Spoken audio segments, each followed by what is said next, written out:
Jadi ketika terjadi friksi, ta'arud yang tidak bisa diselesaikan, maka salah satu-satunya cara adalah tes DNA. Friksi, mohon maaf, friksi ini orang awam nih, friksi belum paham apa artinya gitu. Nah, gitu. Ya, terjadi perbedaan pendapat. Gitu. Iya. Mungkin ini teman saya Aliyah gitu. Pak Rukianto. Udah, saya seneng kalau ada diskusi itu. Ini saya dulu juga berpikir seperti panjenengan, kenapa podo-podo Islami eker-ekeran. Tapi karena perkembangan pemikiran kita, dan kita itu jari santri-santri itu ngaji tanpa henti. Yang jadi persoalan itu bukan baik atau tidak baiknya. Habib yang baik juga banyak, guru saya yakin, saya akui guru saya Habib yang baik. Yang jadi persoalan di sini ya, beliau mengaku sebagai dzurriyyah Rasul. Satu, sebentar ya, jangan dipotong dulu. Ngaku sebagai dzurriyyah Rasul. Kita sebagai orang ahlu sunnah wal jamaah punya keyakinan cinta kepada dzurriyyah Rasul itu hukumnya wajib. Kalau wajib berarti ini masuk disebut syariat agama Islam sing dicekel wong ahlu sunnah wal jamaah. Kalau sudah syariat, itu mesti ada kitab sasaran syariat. Kecintaan kita itu sah kalau yang dicintai sah, kitabnya sah. Jenengan ibadah haji, Ka'bahnya harus Ka'bah yang asli. Ini saya asli. Jenengan tenggene Pak Waloyo muteri Ka'bah ini ping 1 juta lah, tapi karena Ka'bahnya palsu, bisa nggak dikatakan haji? Ka'bahnya no gedangi tuh ale. Karena ini syariat, kitabnya harus asli, dzurriyyahnya harus dzurriyyah asli yang meski terkonfirmasi secara ilmu nasab dan genetika. Karena genetika ini jalan terakhir sebenarnya. Nasab saja dari penyelidikan ternyata. Problemnya ulama ini di sini, supaya syariate wong awake ahli sunnah wal jamaah itu tidak sasaran. Wes tiwas dicintai pol-polan jebur istri tetangga ngono lho.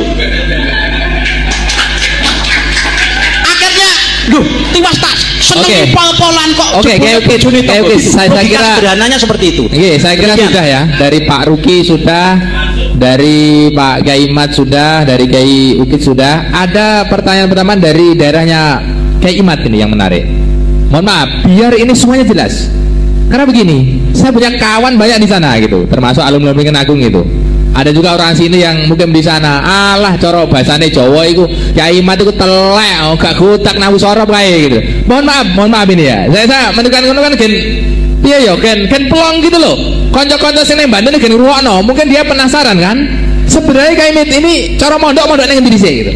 Biar jelas, karena nanti kan lama-lama terkuak. Soalnya ning kono iki nduk, bantai tonggone dhewe, remok loh.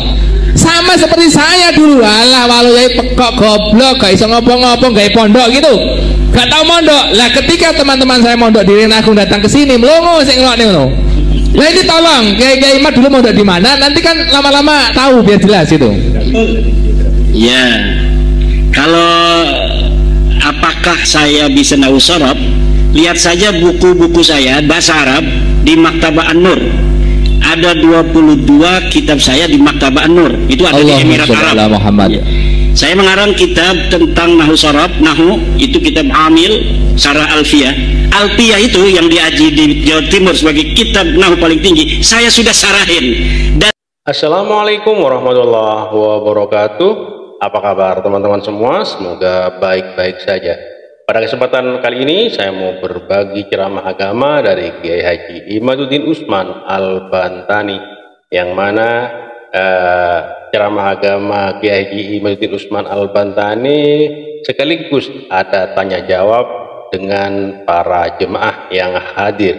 Yuk, seperti apa ceramahnya? Langsung saja menuju ke videonya. Let's go. Perjuangan Wali Songo Indonesia, Kiai Ukit, Ki Jumhari, Ki Satrio, dan para hadirin, para kiai Karanganyar, ibu-ibu, wabil khusus Ketua Muslimat PCNU Karanganyar Bunda Lis, dan sekjennya juga hadir, alhamdulillah.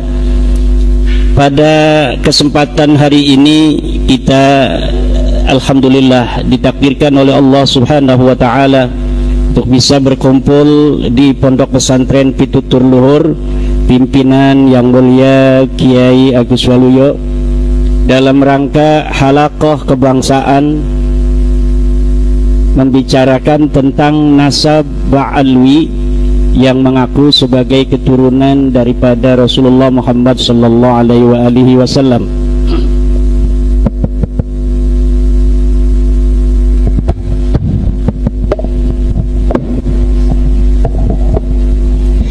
Pada abad 9, seorang Ba'alwi memberikan kabar berita di dalam kitabnya Al-Burqa Al-Musyiqah bahwa dia dan leluhurnya adalah keturunan daripada baginda Nabi Muhammad sallallahu alaihi wasallam.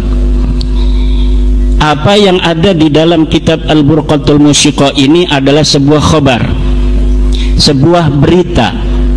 Berita itu mahtamala sidqa wal kadhiba, sesuatu yang bisa saja benar, bisa saja salah.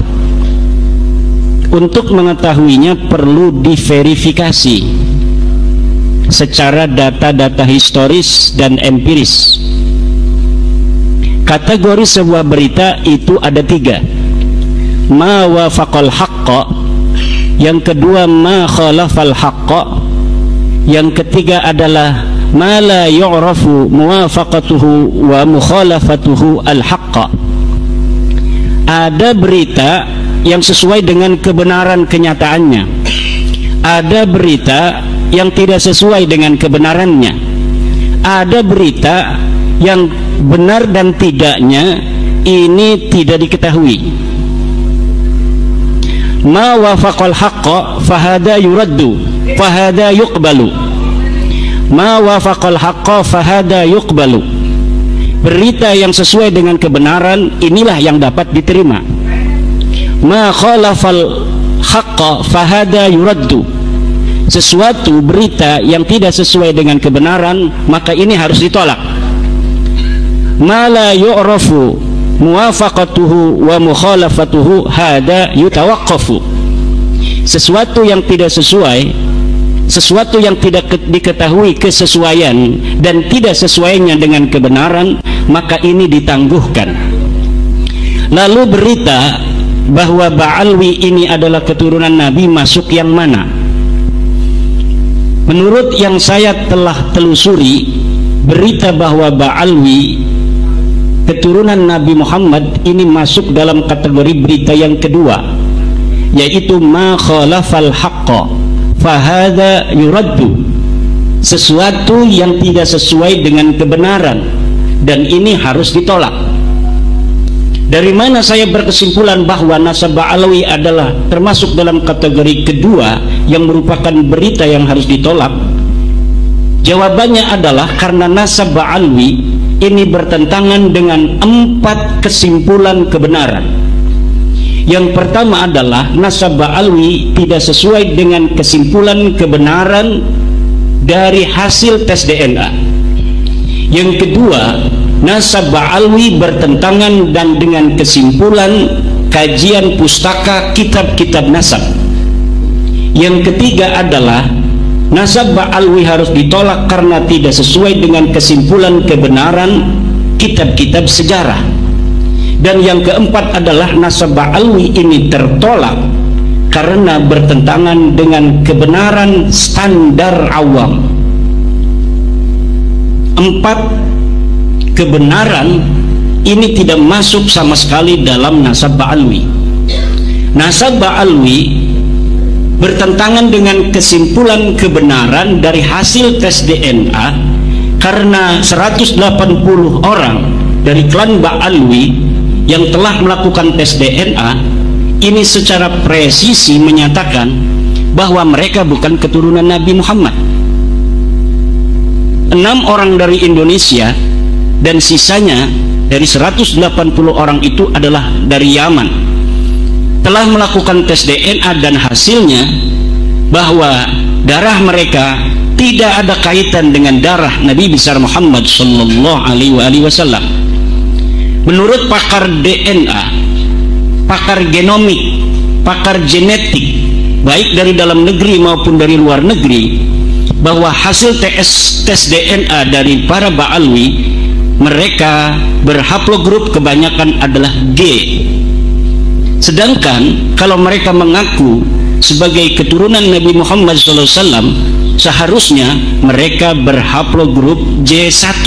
Instruksi Kiai, maaf ya, karena di sini mohon maaf kita istilahnya menyambung ya. Saya sebagai penyambung lidah teman-teman lah, kawan-kawan, dan juga ada banyak yang WA ke saya.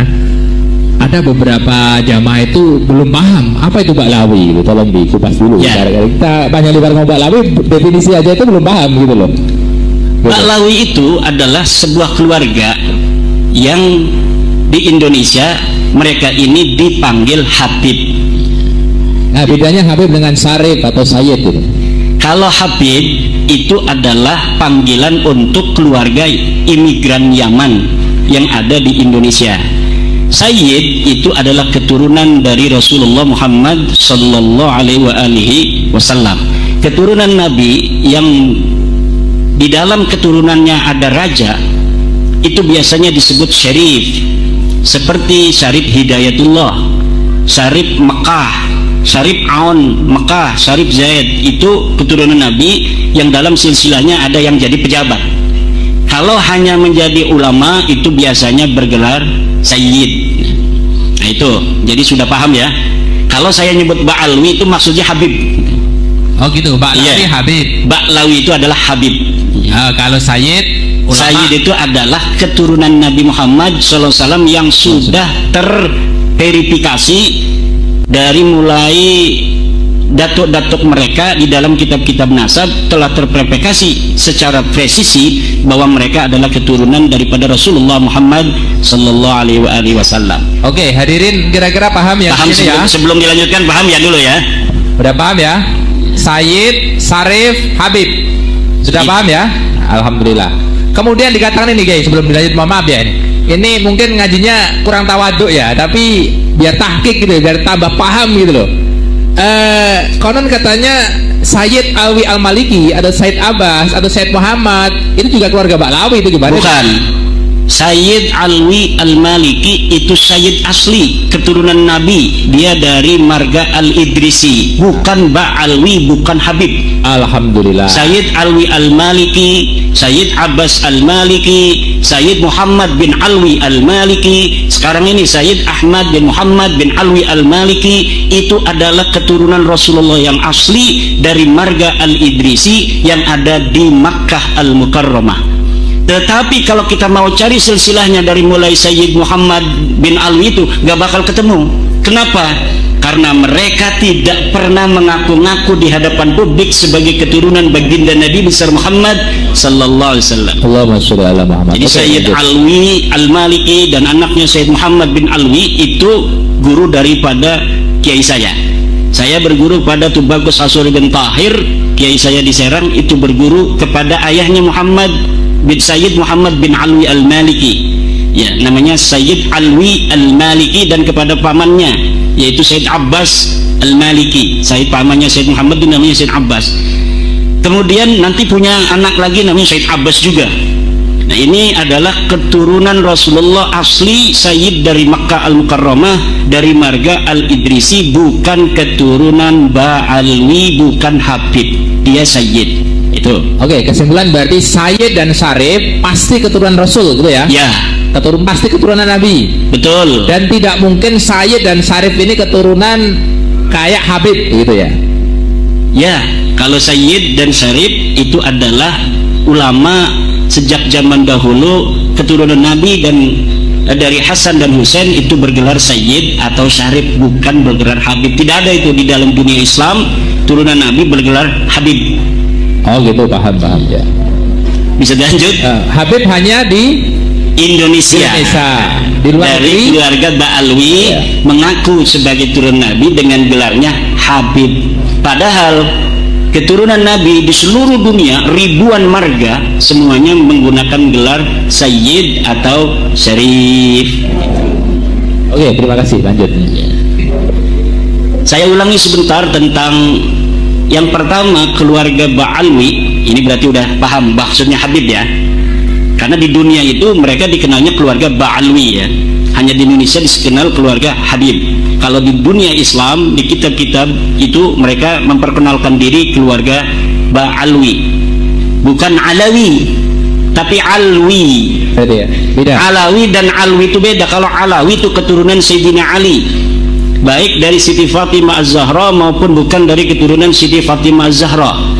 Kalau Alwi, Ba'alwi ini adalah keturunan dari Alwi bin Ubaid.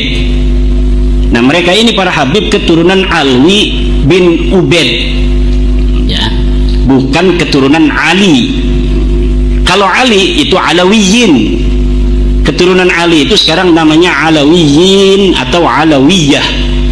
Tapi kalau keturunan Alwi bin Ubaid itu namanya Alwiyah, Alwiyin.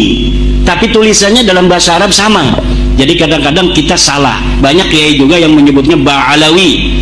Kita juga kadang-kadang ketelanjuran ngomong sabkul lisan Ba'alawi, padahal mereka ini adalah Ba'alwi. Jadi Habib-habib di Indonesia itu keturunan Ba'alwi. Ini kita berbicara Ba'alwi ya. Ba'alwi. Ba'alwi. Ya. Kalau yang di solawatan itu, kita kan kenalnya orang di sini itu kan solawatan yang apa itu? Coba. Nah, ini vokalnya B ya. Itu kan ada kata-kata Ba'alwi atau Ba'lawi atau Alawiyin kan gitu. Coba. Coba.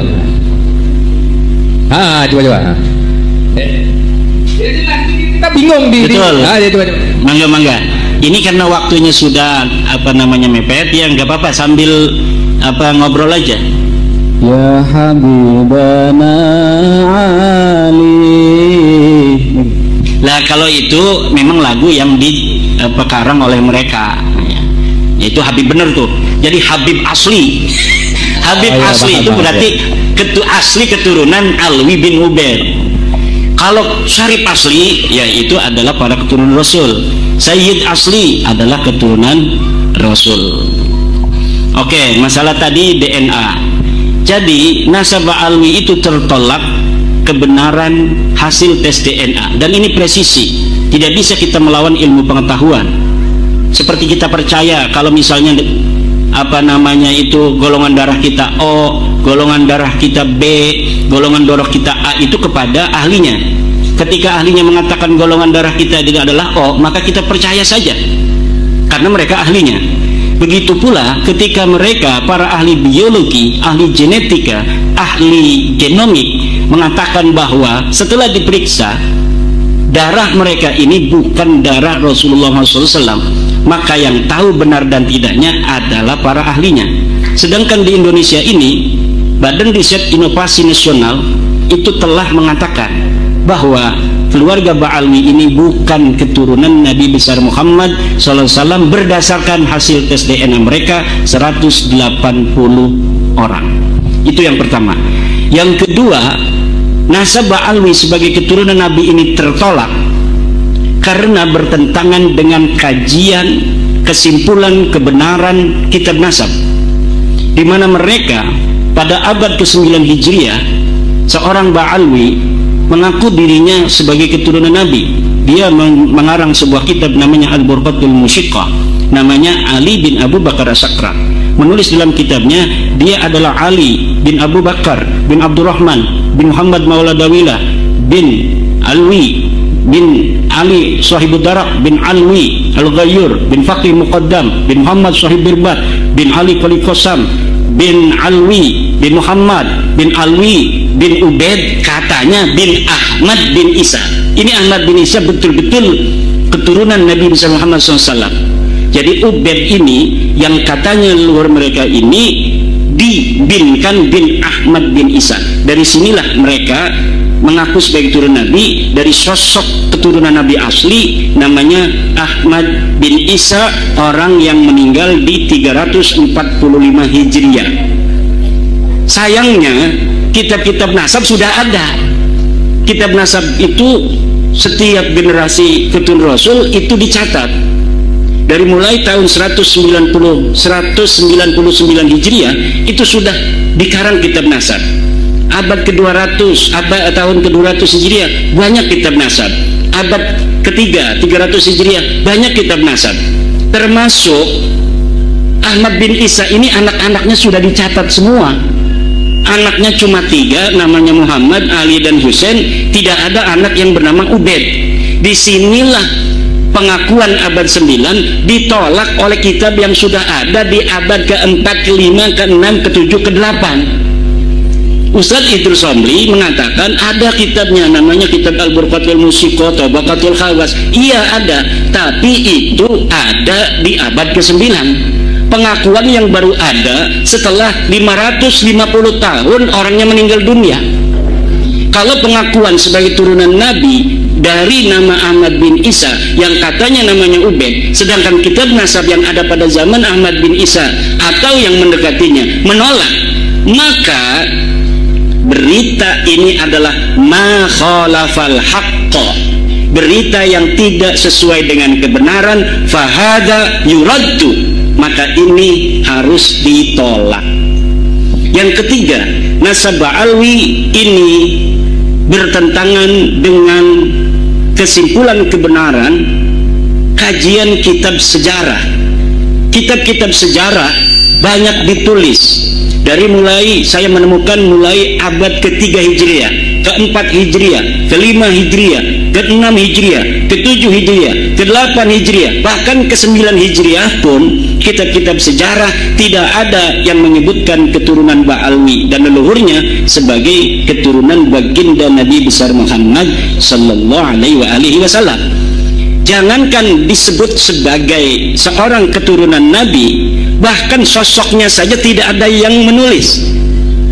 Mereka mengaku Ubaid ini mujtahid mutlak, ulama besar, dia wafat 383 Hijriah. Tetapi kitab-kitab biografi ulama, kitab-kitab sejarah yang ada pada masa Ubaid ini sama sekali tidak menyebutkan sosok Ubaid ini pernah ada di Yaman.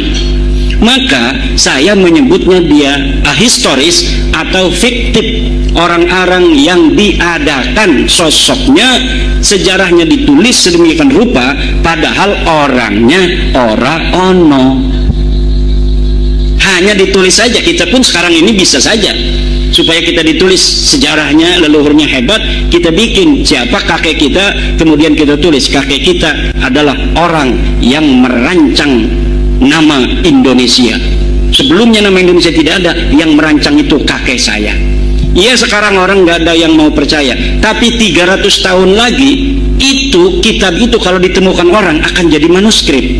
Apalagi kalau berita yang sama belum ada ditulis karena tidak ada yang mau ngaku-ngaku seperti kita, maka masa depan itu akan milik kita yang mau menulis hari ini dengan tulisan tentang leluhur kita. Padahal yang berjuang adalah Pak Karno, yang berjuang Muhammad Hatta, yang berjuang adalah Syahrir. Tapi nama Soekarno, nama Hatta, nama Syahrir bisa hilang dalam sejarah kalau hari ini tidak ditulis sejarahnya bahwa dia yang membaca proklamasi, bahwa dialah yang mengusahakan Indonesia.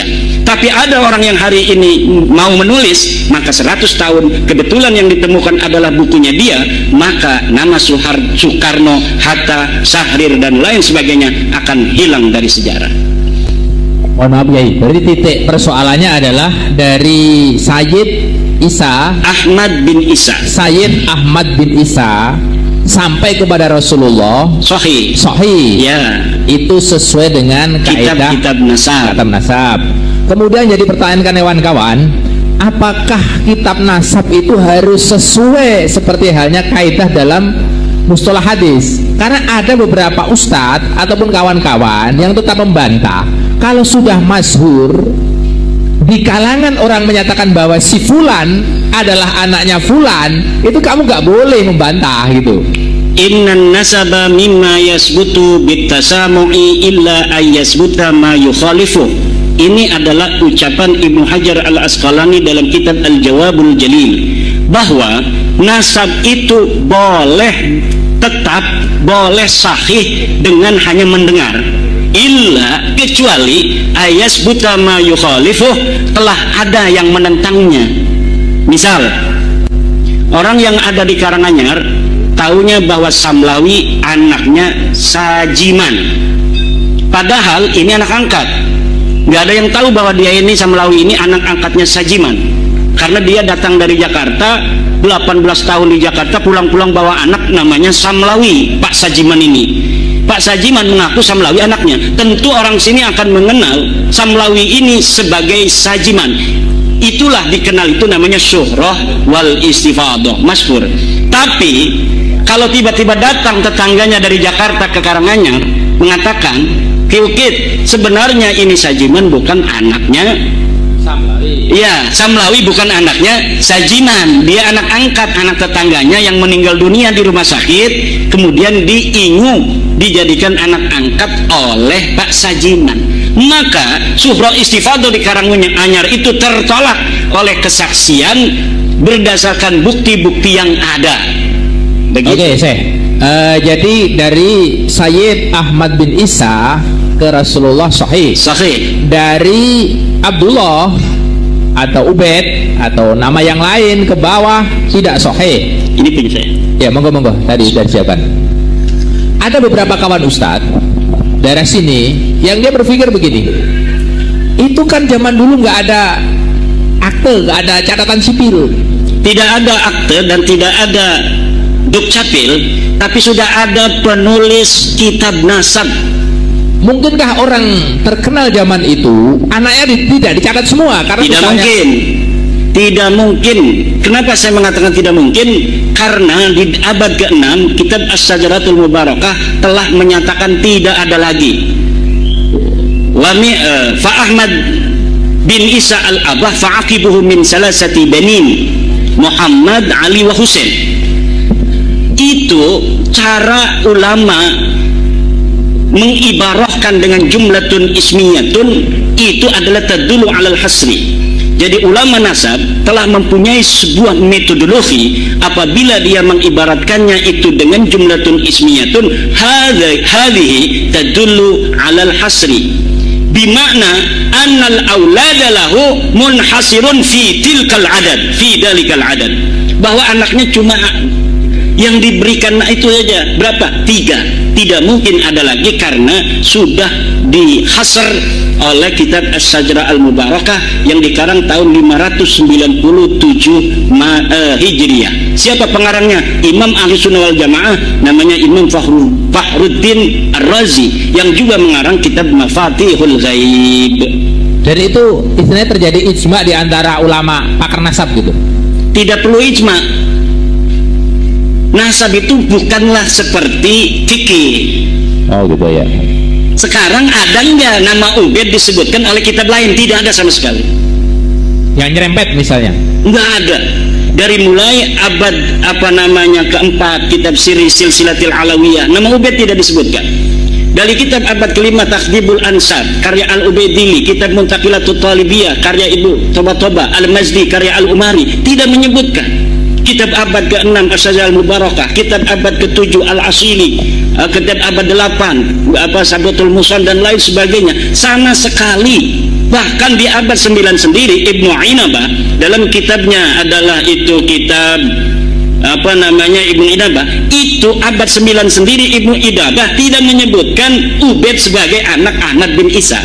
Maka ketika ada berita di abad selanjutnya yang menyebutkan Ahmad ini punya anak Ubaid, hada maudhu'un mukhtalaqun, dibikin-bikin. Dan saya sudah menemukan bagaimana kronologis dari mereka cara membikin-bikinnya itu. Silakan baca dalam PDF yang saya sudah bagikan, membongkar skandal ilmiah nasab Ba'alwi. Itu bagaimana sebenarnya Ubaid ini Ubaid ini anaknya Isa. Isa itu anaknya Alwi. Jadi Ubaid bin Isa bin Alwi, itu saja yang mereka tahu. Ketika ada seorang ulama namanya Abdullah bin Ahmad bin Isa, mereka menyangka ini silsilah mereka, silsilah yang ada di mereka selama ini Ubaid bin Isa bin Alwi, kebalik katanya. Padahal itu nggak ada kaitannya. Orang ini disebut Alu Ba'alwi di dalam kitab As-Suluk, namanya Abul Hasan atau disebut juga Syarif Abdul Jadid. Maka mereka mencangkok silsilah orang ini yang disebutkan di dalam kitab As-Suluk menjadi silsilah mereka. Dari mana mereka mendapatkan nama Ubaid bin Isa bin Alwi? Itu juga dapat mencangkok dari keluarga Al-Ahdal. Jadi ada keluarga mengaku sebagai turun Nabi di Yaman namanya Al-Ahdal. Dia dicatat di abad 7 pindah kakeknya dari Irak ke Yaman. Dari situ mereka keluarga Habib-Habib ini mengatakan keluarga kita juga leluhurnya adalah adik atau sepupu daripada kakeknya Al-Ahdal. Jadi sama-sama pindah ke Yaman. Padahal kakek mereka tidak dicatat dalam As-Suluk, tapi mereka membonceng sejarah yang ada di dalam kitab As-Suluk tentang hijrahnya leluhur Bani Ahdal menjadi sejarah mereka. Jadi pertama mereka itu memboncengnya pada sejarah Bani Ahdal yang dikatakan dalam kitab sejarah kakeknya berpindah dari Yaman dari Irak ke Yaman. Kemudian karena tidak tahu silsilahnya, hanya disebutkan begitu saja hijrah dari Irak ke Yaman, tapi tidak ada silsilahnya. Akhirnya mereka mencari-cari silsilah. Ketemunya di silsilah Syarif Abdul Jadid. Nyangkoklah kemudian mereka ke silsilah Syarif Abdul Jadid. Jadi nyangkok ke satu, nyangkok ke yang lain, akhirnya semuanya tertolak. Hari ini Bani Ahdal yang dicangkok oleh Ba'alawi, silsilah Ubaid bin Isa bin Alwi itu telah difatwakan oleh Syekh Sarafuddin Samsuddin bukan keturunan Nabi. Jadi ada 21 marga yang jadi, hari ini Ubaid bin Isa bin Alwi itu asalnya. Dan Isa di sini itu bukan Said Ahmad bin Isa. Bukan. Oh, beda orang. Beda orang. Jadi dia beda orang. Ini kayaknya ini yang benar kayaknya. Oh, kayak di Jawa, di sini ada namanya Pangeran Diponegoro. Itu ada 2 orang. Pangeran Diponegoro yang perang Jawa tahun 1825 sampai 1830 dibuang ke Sulawesi. Satu lagi Pangeran Diponegoro yang eranya Kartosuro. Jadi pusing itu kadang membedakan itu 2 orang namanya sama. Ya. Itu ya kira-kira sama seperti itu ya. Kira-kira begitulah. Jadi sejarah saja, kesimpulan sejarah itu sudah menolak Ba'alwi ini sebagai turun Nabi. Yang terakhir itu adalah kesimpulan kebenaran ilmiah awam. Orang awam itu walaupun tidak sekolah, tidak mondok, tapi kebenaran secara ilmiah standar universal itu sama, semua paham. Ini saja nasab Ba'alwi itu oleh kebenaran ilmiah standar awam yang tidak sekolah, tidak pesantren tertolak. Bagaimana penjelasannya? Kebenaran ilmiah itu ada 2. Yang pertama logis, yang kedua adalah empiris verifikatif. Jadi harus masuk akal dan harus dapat dibuktikan. Orang desa yang tidak sekolah, kalau dia punya tetangga, saya punya tangga Ki Ukit punya anaknya 3, kemudian ada orang ceramah Ki Ukit punya anak 4, pasti saya orang awam ini mengatakan orang itu salah. Kebenaran secara ilmiah apabila orang-orang dari masyarakat Indonesia ini mendengarkan, mau membaca tulisan saya itu, bagaimana kronologis mereka mengaku sebagai turun Nabi, saya yakin semua orang Indonesia secara standar ilmiah awam saja itu semuanya akan menolak nasab Ba'alwi. Bagaimana tidak ditolak? Nasab yang selama 550 tahun tidak dicatat, tiba-tiba muncul sebagai keturunan Nabi besar Muhammad sallallahu alaihi wasallam. Kalau ilmiah itu kan tambah 1, selain logis, dia verifikatif dan juga harus pragmatis. Ada nggak manfaatnya? Kalau misalnya kita kaji, ini nasab Ba'alwi ini banyak manfaatnya. Jadi sudah masuk dalam kategori kebenaran ilmiah secara mutlak. Bahwa kebenaran ilmiah itu pertama harus logis, dia harus masuk akal. Ini bagaimana masuk akal? Kitab-kitab 550 tahun yang ditulis tidak menyebutkan, tiba-tiba muncul setelah 550 tahun. Orang yang dulunya tidak ada riwayat Ki Ukit ini sebagai turunan daripada Syekh Hasyim Asy'ari, tiba-tiba Ki Ukit bikin status di Facebook dia sebagai cucu daripada Syekh Hasyim Asy'ari. Ini bisa dimarahin oleh Teh Yeni, bisa dimarahin oleh Teh Alisa ini. Pemenang politiknya beda, aku kering loh. Tapi kalau Ki Ukit ini tidak nulis di Facebook yang tidak orang banyak tahu hari ini, tapi dia nulisnya di buku harian, lalu 100 tahun lagi buku hariannya ditemukan oleh orang, ini bisa geger, bisa geger. Orang masih bisa nanti, bisa jadi Syekh Hasyim Asy'ari punya istri di Karanganyar. Iya. Yang tidak diketahui oleh Teh Yeni dan Teh Alisa. Mbak Yeni ya. Saya ingatnya di Jawa Barat, di Banten. Mbak Yeni dan Mbak Alisa. Kalau hari ini ngaku langsung ditolak. Tapi kalau ngakunya nanti 100 tahun lagi kitabnya baru ditemukan, ini bisa saja menjadi perdebatan seperti saat ini. Ada yang mendukung Kiukit keturunannya nanti, ada juga yang menolak. Ini saya punya kitabnya Risalah Risalah Ahlussunnah wal Jamaah. Di dalam kitab Risalah Ahlussunnah wal Jamaah karangan Mbah Hasyim Asy'ari dikatakan anaknya cuma 1 Abdul Wahid, ya kan? 2 Yusuf, 3 tidak ada nama seperti leluhurnya Kiukit yang namanya Samlawi itu. Tidak ada Syekh Hasyim Asy'ari punya anak nama Samlawi. Tetapi ada aja pasti yang menjadi pendukung muhibbinnya. Apalagi kalau nanti 100 tahun lagi Kiukit cucunya ini jadi ulama besar yang jarang ngomong, diem aja, orang-orang pasti ngedukung, banyak juga muhibbinnya itu. Dan ini akan menjadi diskursus seperti inilah nasabah alwiyah. Berarti intinya bahwa orang-orang besar itu selalu dicangkok banyak orang gitu ya. Begitulah. Kayak sekarang kan kasus banyak yang viral itu, Pak Presiden Soekarno aja itu diaku-aku di Sulawesi punya istri, di Jepara punya istri, gitu loh. Berarti Sayyid siapa tadi? Ahmad bin Isa yang dikatakan Al-Muhajir itu dicangkok banyak orang gitu ya. Dicangkok pertama oleh keluarga Syarif Abdul Jadid dan itu tertolak. Yang kedua dicangkok oleh tidak hanya Pak Lawi berarti yang nyangkok. Bukan. Ada lagi keluarga Syarif Abdul Jadid yang mencangkok dan itu tertolak. Kemudian dicangkok oleh keluarga Mbak Alwi, tertolak juga. Yang nyangkok berarti dua itu. Kewenangan KB. Kewenangan KB. Oh, alhamdulillah gitu. Alhamdulillah.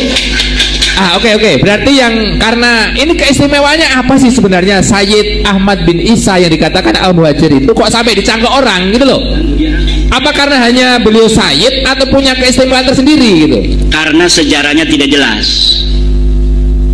Sayyid Ahmad bin Isa ini terakhir ditemukan sosoknya dalam kitab sejarah itu oleh At-Tusi dalam kitab Al-Ghaibah tahun 250-an. Dia sedang ada di Madinah dan setelah itu kabar beritanya tidak ada yang tahu.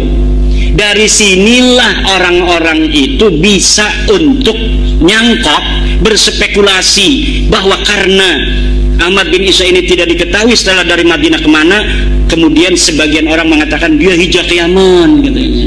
Kamilah keturunannya. Padahal anaknya yang ada di Madinah kemudian pindah ke Irak, pindah ke Qum yang ada di Iran, dan mereka mencatat keluarga mereka sampai sekarang pun masih ada keturunannya. Lihat karangan kitab Syekh Zabarah, itu ada keturunan Ahmad bin Isa dari Muhammad, dari Husain, dari Ali, dan tidak ada dari mereka yang mengatakan bahwa leluhur mereka Ahmad bin Isa punya anak namanya Ubed. Begitu. Oke, dari Mbak Lawi kalau di Indonesia kan misalnya yang paling kondang Habib Pekalongan lah. Habib siapa? Habib Lutfi. Kalau dari marga satu yang nyangkok ke Sayyid Ahmad bin Isa itu yang terkenal siapa itu? Dari marga apa? Yang nyangkok ke Sayyid Ahmad bin Isa tadi kan Mbak Lawi nyangkok ke Sayyid Ahmad bin Isa. Semua yang ada di Indonesia ini semuanya Mbak Lawi. Nah, satunya lagi yang Syarif Abdul Jadid itu Syarif Abdul Jadid. Abad ke-7 diberitakan keluarganya ingkirot. Artinya ingkirot tidak berketurunan lagi. Oh gitu. Tidak bisa dikatakan kualat. Iya, karena apa? Karena ya ini juga menurut saya skandal ilmiahnya Mbak Lawi yang mengatakan Syarif Abdul Jadid itu ingkirot. Karena kalau tidak dikatakan ingkirot, maka keturunannya akan dicari orang untuk memverifikasi benarkah Mbak Lawi ini keturunan daripada Syarif Abdul Jadid itu, saudara dari Syarif Abdul Jadid. Karena mereka kan mengaku saudara dari Syarif Abdul Jadid. Oh, iya. Makanya nyangkol ke situ. Tapi apa tuju ke sini sudah nggak ada keturunannya? Sudah tidak ada keturunannya versi Mbak Lawi. Oh, versi Mbak Lawi. Versi Mbak Lawi. Tapi sesungguhnya tidak tahu. Belum tahu ya. Belum ditemukan data tentang keturunan Syarif Abdul Jadid hari ini. Oke, yang jadi pertanyaan lagi, ini sebenarnya remeh-temeh ya. Orang di sini banyak yang bertanya, sebenarnya orang mengatakan tesis Yai Imad itu sebenarnya tesis magister S2, kan ada SD, SMP, SMA, kemudian sarjana itu kan istilahnya lagi garap skripsi, ngono ta? Nek S2 kan tesis. Kalau S3 doktoral kan tesis gitu. Apakah di sini yang dimaksud itu tesis semacam itu? Karena di sini banyak yang bingung gitu. Itu silogisme. Jadi tesis itu kesimpulan ilmiah. Kesimpulan ilmiah itu namanya tesis. Penentangnya namanya antitesis. Kalau sudah terjadi harmonisasi kesimpulan namanya sintesis.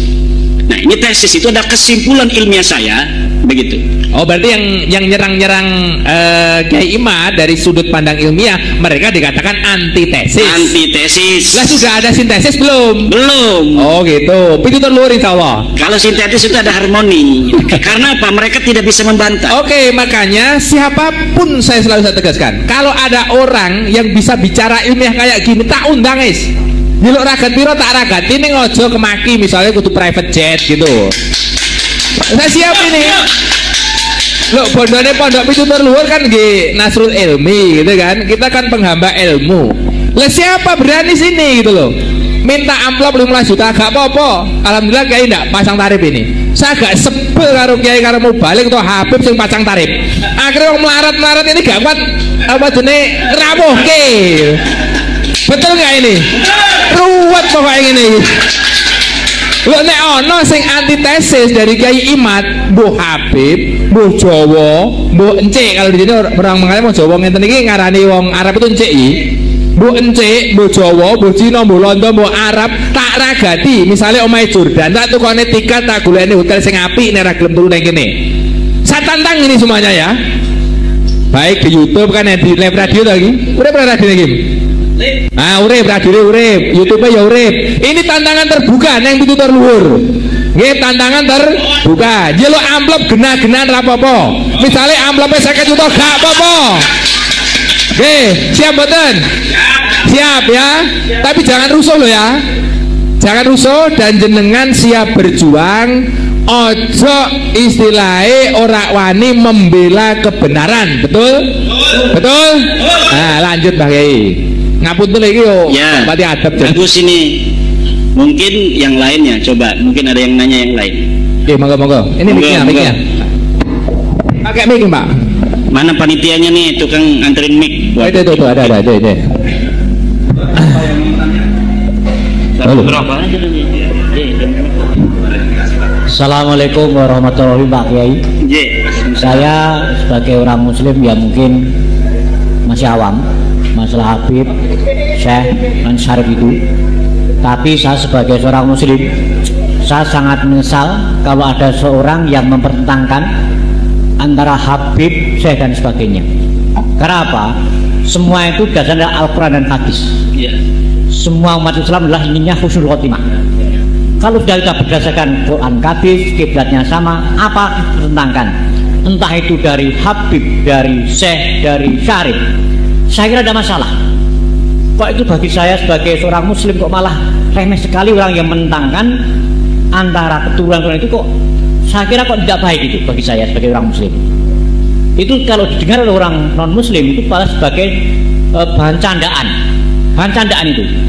Oke, karena maaf, itu sudah Habib itu sudah luar biasa, penggemarnya luar biasa. Dia menyebabkan agama Allah di muka bumi ini. Kenapa dipertentangkan? Bahkan cuma tes darah dan sebagainya itu bagi saya tidak baik untuk orang muslim. Yang kedua, kalau toh itu benar-benar bukan keturunan Nabi, why not? Apa salahnya dia menjabarkan agama Islam untuk ukhuwah Islamiyah, untuk membuat persatuan bangsa? Kenapa dipermasalahkan? Yang ketiga, orang yang mempersalahkan itu tujuannya apa? Memecah belah atau untuk seakan golongan dia sendiri? Kalau untuk golongan sendiri, apa gunanya kita bercerai-berai karena bertangan untuk tes darah sekalian? Itu bagi saya seorang muslim yang ingin saya jujur mati kudus khotimah, bukan untuk bertahan seperti itu. Ya, bagus. Ya. Terima kasih. Assalamualaikum warahmatullahi wabarakatuh. Ini saya setuju bahwa seluruh umat Islam itu harus mempunyai hak yang sama dalam kemuliaan. Walaqad karramna bani Adam, bahwa kami telah memuliakan seluruh anak Adam. Dan ini yang sedang kita perjuangkan, bahwa tidak ada kaitan kemuliaan di hadapan Allah dengan keturunan. Kalaulah selama ini orang itu sudah mulia dengan ilmunya, dimuliakan oleh masyarakatnya, tidak melihat keturunan siapa dia, kalau dia punya ilmu wajib dimuliakan. Kan itu setuju Pak ya? Nah, masalahnya sekarang ada orang yang mengaku keturunan Nabi mengatakan bahwa secara dat mereka sudah berbeda dari orang lain, bahwa kalaupun mereka bodoh, mereka mabok, mereka lebih mulia sendalnya dari kepala kiai. Dan ini yang tidak sesuai dengan ajaran Islam. Kalau dikatakan mereka menyebarkan Islam, mereka menyebarkan Islam di mana? Yang sekarang mengajarkan bisa selawatan. Tapi yang menyebarkan Islam kan Wali Songo. Wali Songo itu adalah keturunan Nabi, bukan dari Baklawi. Tapi diakui oleh mereka dalam kitab mereka tahun 1984 bahwa Wali Songo keturunan Baklawi. Tidak ada manuskrip yang memperkuat itu. Bahkan kitab-kitab manuskrip yang sekarang ditemukan mengatakan Wali Songo bukan keturunan Ba'alwi, dia keturunan Al-Kazimi, Al-Musawi, juga dari Al-Jailani. Mereka datang itu baru 4 generasi paling. Tahun 1800 ketika Hadramaut lagi kurang makan. Di dalam bukunya Jajat Burhanuddin dikatakan negara Hadramaut ini, provinsi Hadramaut, tidak bisa memberi makan seluruh penduduknya. Dia hanya bisa memberikan makan 30% penduduknya. Makanya dicarilah daerah-daerah yang subur agar manusia itu kan punya perut, dia punya mulut, harus makan. Maka dicarilah tempat-tempat yang subur. Di antaranya dia pindah ke Indonesia. Itu kayak misalnya Ustadz Taufik Segaf itu baru 3 keturunan ada di sini. Kakeknya baru tahun 1914 pindah ke Indonesia. Sekarang 2024, baru berapa puluh tahun. Yang lainnya Usman bin Yahya itu tahun 1830-an sudah ada di sini, itu lebih tua. Yang lain itu yang banyaknya itu tahun 1901 sampai 1943. Nah, di Indonesia ini itu sudah mayoritas Islam. Maka kalau dikatakan mereka menyebarkan Islam di Indonesia, itu terbantahkan oleh kesimpulan sejarah, di mana sejarah versi Hamka mengatakan abad ke-7 ke-8 kita sudah banyak yang Islam, tetapi tidak semasif pada abad ke-15 ke-16 di zaman Wali Songo. Jadi yang paling banyak menyebarkan agama Islam di Indonesia itu terjadi pada masa Wali Songo. Sebelumnya sudah ada Syekh Bentong, Syekh Hasanuddin di Kerawang, tapi tidak semasif Wali Songo. Kenapa Wali Songo itu berhasil? Karena Wali Songo bukan hanya ulama, juga mereka adalah pemerintah. Oke, Pak Yai, ini karena mungkin antara penanya dengan panjenengan ada istilahnya cara sudut pandang yang berbeda, maka sore hari ini masih ada, maghribnya kan masih lama ini saya jam 5 kurang seperempat, maghribnya jam 6 lebih kan. Itu saya berusaha jadi moderator lah kalau panjenengan semua setuju gitu. Jadi biar penanya ini puas. Mungkin dalam pandangan saya yang ditanyakan penanya ini, kok dadak gegeri Baklawi gitu ya Pak Rukianto kira-kira? Kok dadak digegeri? Toh kan di sini Habib-Habib itu jasanya banyak. Ada Habib ada Habib Syekh, ada Habib Novel, di sini ada Habib Soleh Al-Jufri. Di kampung ini pun ada almarhum Habib siapa? Soleh tapi bukan Al-Jufri, Baharun. Jadi jasa mereka itu banyak walaupun belakangan. Di sini ada ulama namanya Syekh Hasan Tafsir, wafatnya 1911. Habib Baharun datang baru kemarin sore, kebetulan sudah wafat. Habib Soleh Al-Jufri datang di sini tahun 2000. Anak saya yang dongani, yang akikoi Habib Soleh Al-Jufri, karena beliau memandang mungkin dadak digegeri Baklawi ngopo wong ning kene wis dakwah kok. Kira-kira gitu Pak Rukianto ya. Nah, ini jawabannya gitu Pak. Monggo jawabannya bagaimana gitu. Iya, jawaban saya adalah kalau menyebarkan pertama kali tidak. Karena yang menyebarkan pertama kali adalah kalau beliau itu ngomong menyebarkan dalam pengertian pertama kali menyebarkan Islam di Indonesia tertolak karena sejarah tidak mengatakan seperti itu. Kalau mereka dari sejak pertama kali datang ke sini, kemudian karena mereka pinter, kemudian ngajarin agama, bisa. Kebetulan baik orangnya, alhamdulillah. Tapi ada ajaran-ajaran, doktrin-doktrin, lihat di YouTube Bagaimana dari keluarga Ba'alwi ini ada yang mengatakan kalau tidak menjadi muhibbinnya Ba'alwi tidak akan dapat syafaat Nabi. Ya betul, saya juga diancam gitu ya. Ya. Pokoknya nek pitutur lur melu gawe imat gak bakal oleh syafaate Kanjeng Nabi. Kalau tidak percaya Habib itu cucu Nabi maka tidak akan barokah. Saya sudah dikafirkan. Oh malahan tambah ekstrim ya. Iya, sudah.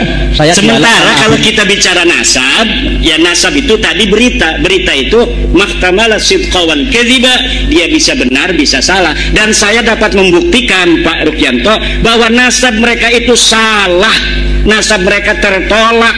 Dia bukan cucunya Nabi. Kalau mereka itu ulama, kita wajib hormati, bukan karena dia turun Nabi, karena ulama, karena memberikan manfaat untuk masyarakat sekitar, ngajarin ngaji, ngajarin kitab. Tapi saya belum lihat ada Habib yang ngajarin kitab, baca Fathul Mu'in misalnya. Ada juga selawatan, ceramah, termasuk Abah Lutfi. Belum pernah saya melihat beliau baca kitab kuning. Yang ada adalah ceramah. Maka kalau ketika ada yang nanya sama saya, Abah Lutfi itu ulama bukan? Bukan, tapi dia penceramah.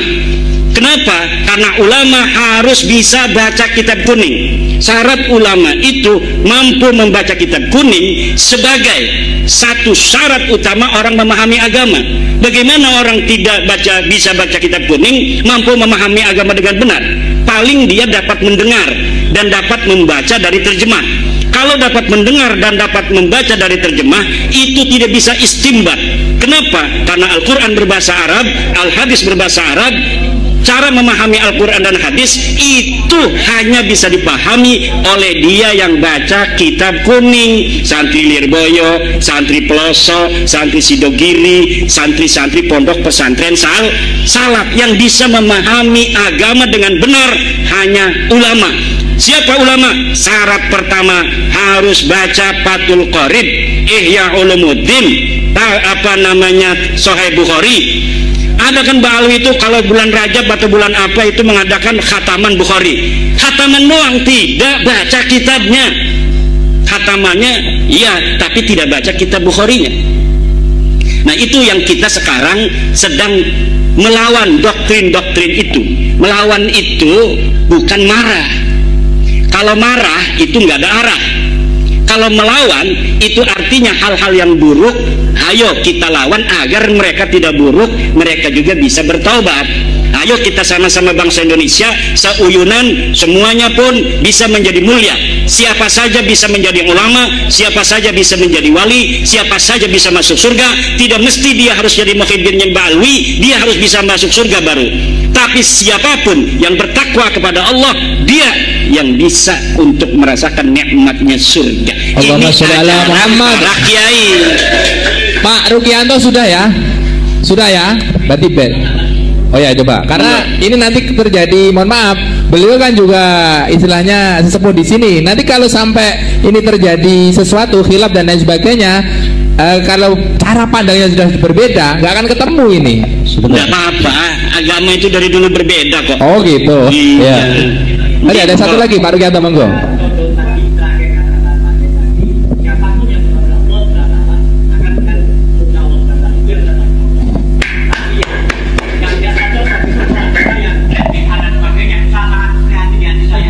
Karena begini Pak Rukyanto, kenapa saya mengatakan tes DNA sekarang? Dulu enggak, ini sudah setahun 7 bulan saya tidak ngomong-ngomong tes DNA. Karena ketika sudah kita ungkapkan kebenaran melalui kitab, melalui sejarah, melalui standar ilmiah yang universal, mereka tetap mengaku ngotot, marah, mencela, mencaci saya. Kemudian tetap mengatakan saya turunan Nabi dan kamu adalah begal nasab. Oke, kalau masih kekeh mengaku turun Nabi, ada cara lagi, yaitu tes DNA itu. Kalau sudah benar-benar itu terjadi friksi yang diametral, tidak ada penengahnya, hakimnya ada, yaitu tes DNA. Dan ini kalau dibawa ke negara, ujungnya pasti tes DNA. Karena ketika Mario Teguh berbeda pendapat dengan anak dan istrinya, kata istrinya yang sudah dicerai itu bahwa anak ini anak Mario Teguh. Kata Mario bukan, dia takut sama istri yang sekarang kan. Akhirnya anaknya tes DNA, Mario Teguh tes DNA, dan ditemukan tes DNA-nya betul bahwa anak ini, Danang apa siapa itu, adalah anak dari Mario Teguh. Jadi ketika terjadi friksi, ta'arud yang tidak bisa diselesaikan, maka salah satu-satunya cara adalah tes DNA. Friksi, mohon maaf, friksi ini orang awam nih, friksi belum paham apa artinya gitu. Nah, gitu. Ya terjadi perbedaan pendapat. Gitu. Iya. Mungkin ini teman saya Alia, Pak Rukianto. Nah, saya senang kalau ada diskusi itu. Ini saya dulu juga berpikir seperti panjenengan, kenapa podo-podo Islami eger-egeran. Tapi karena perkembangan pemikiran kita, dan kita itu jari santri itu ngaji tanpa henti. Yang jadi persoalan itu bukan baik atau tidak baiknya. Habib yang baik juga banyak, guru saya yakin, saya akui guru saya Habib yang baik. Yang jadi persoalan di sini ya, beliau mengaku sebagai dzurriyyah Rasul. Satu, sebentar ya, jangan dipotong dulu. Ngaku sebagai dzurriyyah Rasul. Kita sebagai orang ahlu sunnah wal jamaah punya keyakinan cinta kepada dzurriyyah Rasul itu hukumnya wajib. Kalau wajib berarti ini masuk disebut syariate agama Islam sing dicekel wong ahlu sunnah wal jamaah. Kalau sudah syariat itu mesti ada kitab sasaran syariat.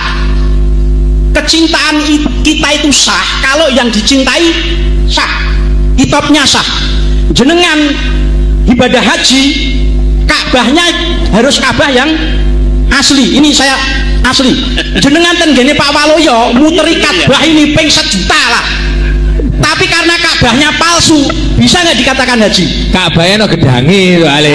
Karena ini syariat, kitabnya harus asli, dzurriyyahnya harus dzurriyyah asli yang meski terkonfirmasi secara ilmu nasab dan genetika. Karena genetika ini jalan terakhir sebenarnya. Nasab saja dari penyelidikan ternyata. Problemnya ulama ini di sini, supaya syariate wong awake ahli sunnah wal jamaah itu tidak salah sasaran. Wes tiwas dicintai pol-polan jebur istri tetangga ngono lho. Akhirnya lho tiwas tak seneng pol-polan kok. Oke, saya kira sederhananya seperti itu. Saya kira sudah ya, dari Pak Ruki sudah, dari Pak Gaimat sudah, dari Kiai Ukit sudah. Ada pertanyaan pertama dari daerahnya Kiai Imat ini yang menarik. Mohon maaf, biar ini semuanya jelas. Karena begini, saya punya kawan banyak di sana gitu, termasuk alumni Kemen Agung gitu. Ada juga orang sini yang mungkin di sana, alah coro bahasane Jawa itu, Kiai Imat itu telek, gak gutak nahu sorop kayak gitu. Mohon maaf ini ya. Saya menentukan ngono kan gen piye yo gen pelong gitu loh. Kanca-kanca sing nang Banten gen ngrungokno, mungkin dia penasaran kan. Sebenarnya Kiai Imat ini cara mondok ning ndi sih gitu. Biar jelas, karena nanti kan lama-lama terkuak. Soalnya ning kono iki nduk bantai tonggone dhewe, remuk loh. Sama seperti saya dulu, alah walau ya pekok goblok, gak iso ngopo-ngopo, gak pondok gitu, gak tau mondok. Lah ketika teman-teman saya mondok di Kemen Agung datang ke sini, melongo sing ngelokne ngono. Lah ini tolong, Kiai Imat dulu mondok di mana? Nanti kan lama-lama tahu biar jelas itu. Ya, kalau apakah saya bisa nahu sorop? Lihat saja buku-buku saya bahasa Arab di Maktabah An-Nur. Ada 22 kitab saya di Maktabah An-Nur. Itu ada di Emirat Arab. Muhammad. Saya mengarang kitab tentang nahu sorab, nahu itu kitab Amil, Syarah Alfiyah. Alfiyah itu yang diaji di Jawa Timur sebagai kitab nahu paling tinggi. Saya sudah sarahin, dan sarahnya bisa di-download di maktabahanur.com, di arsip ORG, dan bisa beli dan bisa diteliti mana yang salah. Itu dalam kitab nahu. Dalam usul fikih saya ngarang Talkhisul Husul dalam usul fikih. Dalam kitab Qawaid Al-Fiqhiyah saya mengarang Al-Jalaliyah fil Qawaid Al-Fiqhiyah. Dalam kitab Balaghah saya mengarang Syarhul Maimun fi Syarhi Al-Jauharil Maknun. Kitab Jauharil Maknun adalah kitab yang sangat populer di dunia pesantren sebagai cara santri memahami ilmu ma'ani, ilmu bayan, dan ilmu badi'. Dan saya sudah syarahi kitab itu, silahkan melihat kitab saya, dan itu dijual bebas dari penerbit di mulai Kediri, Jakarta, Pasuruan, Jogja, semuanya itu ada di Sofi dan kitabnya itu bisa diteliti. Dari situ akan dilihat seorang apakah dia bisa ilmu nahu atau ilmu sharaf atau ilmu balaghah atau ilmu fiqih. Nihayatuz Zen, kitab Syekh Nawawi sudah saya syarahi dalam kitab Al-Muktafi dan kitabnya bisa di-download siapa saja di internet. Lihat saja syarah Nihayatuz Zen Imaduddin Usman Al-Bantani karya Syekh Nawawi itu sudah saya syarahi, nama kitabnya Al-Muktafi fi syarhi Nihayatiz Zaini li Syekh Nawawi At-Tanara Al-Bantani. Oke. Kalau mondoknya, mondok saya pertama saya mondok di Pondok Pesantren Ashabul Maimanah, pimpinan Syekh Muhammad Sanwani. Dia pengarang kitab. Kitabnya banyak, di antaranya kitab Babe Nenem. Babe Nenem ini adalah nado maksud bahasa Jawa. Beliau banyak sekali ngarang kitab, tapi banyaknya bahasa Jawa. Kemudian yang kedua saya mondok di Syekh Sanja bin Kasmin, Pondok Pesantren Riyadul Alfiyah di Pandeglang. Itu satu angkatan banyak ya, itu banyak yang kenal saya. Kemudian saya mondok lagi di Syekh Tubagus Asuri bin Tahir di Pondok Pesantren At-Tahiriyah. Kalau Syekh Sanja itu khusus kitab Alfiyah saja. Kalau Syekh Asuri bin Tahir itu seluruh kitab. Di beliau inilah murid dari Syekh Alwi Al-Maliki. Masya Allah. Beliau Syekh Asuri Tahir ini selain berguru kepada Syekh Alwi Al-Maliki juga berguru kepada Syekh Hasan Al-Masyab, Syekh Yasin Al-Badan, Syekh Abdul Qadir Al-Mandaili dan kitab-kitab yang lain itu di Taif.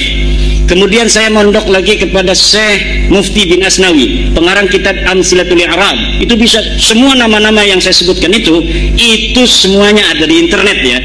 Jadi bisa dicari itu Syekh Asuri bin Tahir siapa, Syekh Sanja bin Kasmin itu siapa.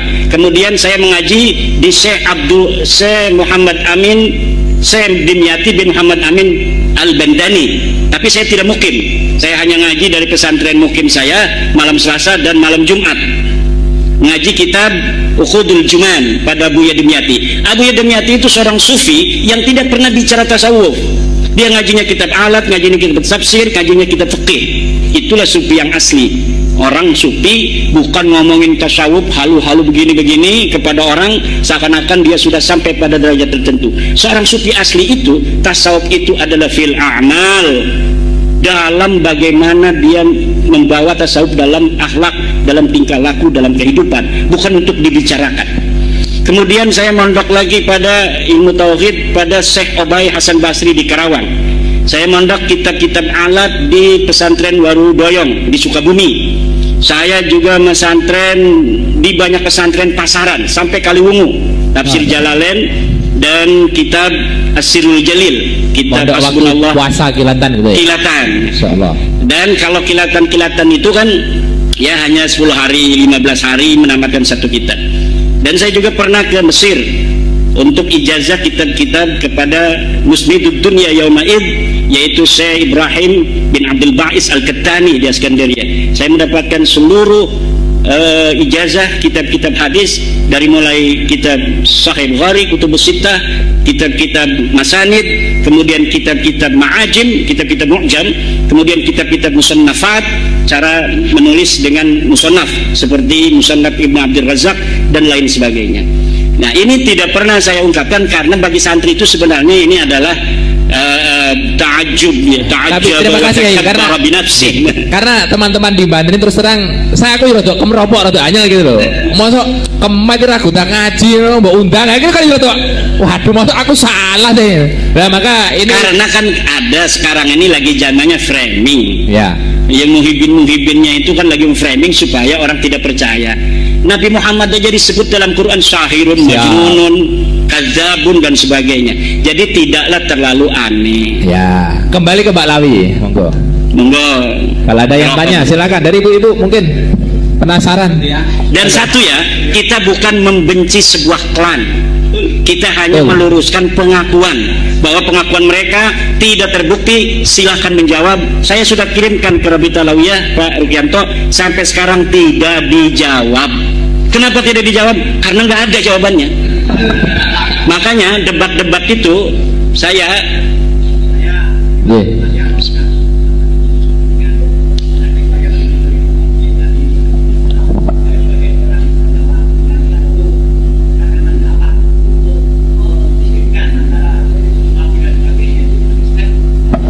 Karena mereka dulu ya Pak Rukianto, mereka itu ngomong seperti ada seorang Habib Baharun, wahai kiai-kiai, jangan sampai merasa dirinya walaupun pinter ngaji kitabnya, jangan sampai merasa dirinya sama dengan habaib. Anda ini kiai nggak bisa sama dengan habaib, karena habaib ini turunan Nabi, ada darahnya Nabi. Sekarang kita buktikan benar nggak ada darahnya Nabi. Kalau silsilahnya nyambung nggak, itu bisa dengan ilmu nasab, bisa dengan kitab-kitab nasab. Kalau ada darah Nabi atau tidak, itu dengan tes DNA Pak Rukianto. Dan sekarang sudah dites 180 orang, hasilnya gagal maning. Karena Nggak ada satupun yang nyerempet. Tidak ada. Oh, gitu.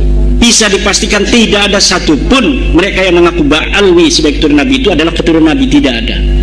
Maka saya mengatakan kepada pembela-pembela Balwi itu, masalah akhlak kan itu ada yang baik, ada yang tidak. Masalah ilmu ada yang pintar, ada yang tidak. Kita hormati yang berakhlak baik, yang berilmu, tapi jangan minta tarif, kan? Begitu. Tapi kalau masalah nasab ini sudah qat'i dengan tes DNA, mereka laisu min abna'i Rasulullah sallallahu alaihi wasallam. Jadi itu ya teman-teman, ceramah agama dari Kiai Haji Imaduddin Usman Al-Bantani, yang mana Kiai Haji Imaduddin Usman membahas tentang masalah nasab Ba'alawi yang terkonfirmasi putus, tidak tersambung kepada Rasulullah SAW. Dan banyak para jemaah yang hadir bertanya kepada Kiai Haji Imaduddin Usman Al-Bantani tentang masalah nasab dan masalah pembelokan sejarah ini ya teman-teman. Dan tersambungnya termasuk nasab-nasab Wali Songo ditanyakan juga oleh para jemaah, dan Kiai Haji Imaduddin Usman Al-Bantani seperti biasa menjawab pertanyaan-pertanyaan dari para jemaah yang hadir ya, bahwasanya nasab Ba'alawi ini setelah melakukan penelitian dari ilmu sejarah, ilmu nasab, tes DNA, terkonfirmasi tidak tersambung atau tertolak katanya ya. Jadi nasabnya Ba'alawi ini tertolak, tidak tersambung kepada Rasulullah SAW. Dan banyak lagi pertanyaan-pertanyaan ya yang diajukan oleh para jemaah terhadap Kiai Haji Imaduddin Usman Al-Bantani. Oke, terima kasih buat teman-teman semua. Mohon maaf apabila ada kata-kata yang salah, yang kurang berkenan, mohon dimaafkan. Dan buat teman-teman semua, jangan sungkan-sungkan untuk memberi kritik dan saran di kolom komentar. Terima kasih, sampai jumpa di video selanjutnya. Wassalamualaikum warahmatullahi wabarakatuh.